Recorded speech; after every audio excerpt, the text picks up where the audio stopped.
It's about 6:15 and time now for What's Trending. And we hope that everyone had a wonderful Valentine's Day. But if you wanted to show a certain ex that you're not at all bitter about that horrible breakup, well, some police departments were offering to help. Check this out. Sheriffs in North Carolina's Nash County and Florida's Nassau County created some Facebook posts asking people to turn in ex-loves with outstanding warrants. Yes, one post offers limited edition platinum bracelets, a free transportation with a chauffeur, a one-night minimum stay in luxurious accommodations, and a special Valentine's dinner.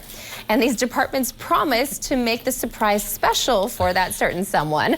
Police in Middletown, Ohio are also offering a similar special. They're topping theirs with non-smoking rooms and free laundry services.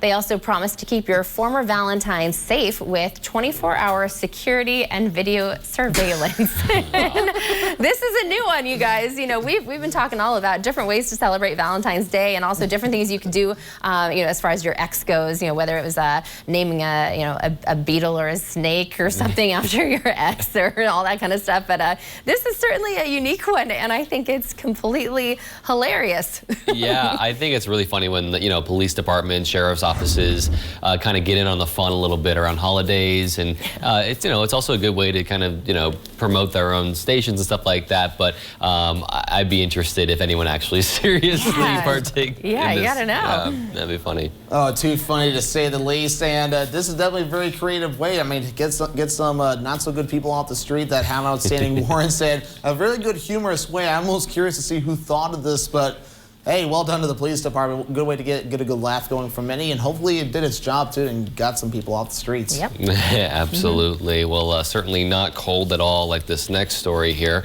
A massive snowmobile race is underway in Alaska right now. It's longer than driving from New York to Las Vegas. The 2021 Iron Dog race started in Big Lake on Saturday. That's north of Anchorage. 23 teams are on this 2,645-mile-long journey through Alaska's interior. This year's race is the longest in its history. Participants were tested for COVID before the race began, and they'll be tested again at 2 points along the way. So if someone does test positive, there are several what they're calling Rona riders on standby to help that team finish the race. The Iron Dog is expected to take a week, and it's ending next Saturday back in Big Lake. You guys have had a few snowmobiles experiences. The longest time I was out was basically like overnight one night here in the Northwoods, basically about 20 hours on a snowmobile with my dad, and it got really, really cold. I could only imagine basically doing that for an entire week long, but pretty incredible. Yeah, I didn't realize that they had this. Of course, we always hear about the Iditarod and the sled dog races that happen up there, so I wonder if they actually take kind of a similar path or similar trails, but that is a very long journey, and I'm sure it's a thrill, though. Yeah. Must be a lot of fun. Yeah, and I'm really creative to see that they're testing people for COVID very frequently, and honestly smart too. Don't need to spread that virus anymore that's already spread. And yeah, very smart. And snowmobiling popular up here with the Eagle River races too. This is pretty much that on a larger scale. What do you guys think?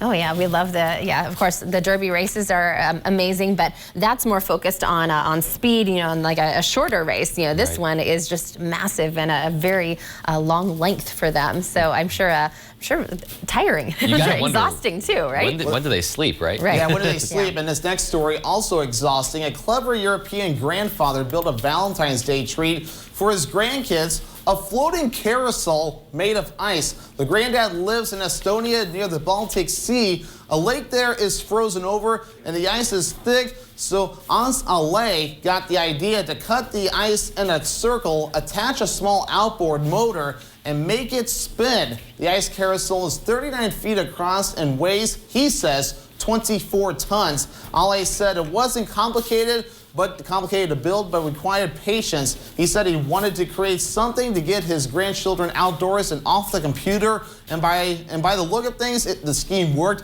Ale has to remake part of the carousel every day because below freezing temperatures caused the part made of water to freeze overnight. So that is very smart and very creative there, and it looks like a lot of hand labor there to be able to build that. But you know what? What a good way to have some fun with Mother Nature. I think that it's brilliant. I love that the grandfather wanted to get the kids out of the house. And not only did he get them out of the house, but he has them working too, right? Like he wasn't just like making this for them, right. you know, he put them to the test too. And that's fascinating to see, you know, just see it spinning around. That's too cool. I know, and actually I looked it up just to kind of get some more information on this before the show, and apparently there's like tutorials out there on how to make your own.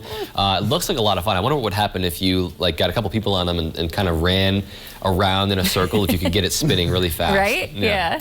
Well, that would be funny. It makes me think of a record player when someone does something like that. So that would be pretty funny too. But